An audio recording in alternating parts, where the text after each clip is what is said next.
কোনো ভাইয়ের কারণে বোনের সংসার নষ্ট হয় না, কিন্তু অনেক বোনের কারণে ভাইয়ের সংসার নষ্ট হয়ে যায়।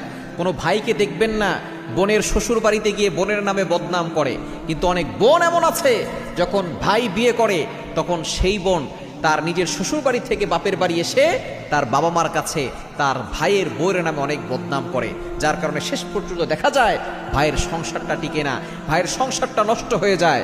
এজন্য আমি বলতে চাই, আপনি যেই সংসারে আছেন আপনি সেই সংসারে ভালো থাকুন। আপনি আপনার ভাইয়ের সংসারে এসে সেই সংসার নষ্ট করতে যাবেন না, কেননা যে যতটুকু কর্ম করবে সে ততটুকু ফল পাবে। আজকে আপনি আপনার ভাইয়ের সংসারে এসে আপনার ভাই এবং তার স্ত্রীর ভিতরে যে বিচ্ছেদ ঘটাচ্ছেন, আগামীকাল এমন পরিস্থিতি হবে যে আপনার ঘরেও এমন একটা অবস্থা হবে যে আপনার সংসারও ছিন্ন ভিন্ন হয়ে যাবে।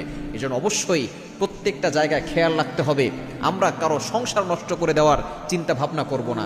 অনেক ভাই আছে সব সময় চায় বোনের সংসারে সে ভালো থাকুক, কিন্তু বোনরা এমন কাজ করে তারা অনেক সময় না বুঝেই দেখা যাচ্ছে যে মায়ের সাথে এমনভাবে তারা আলাপ আলোচনা করে, দেখা যাচ্ছে যে তার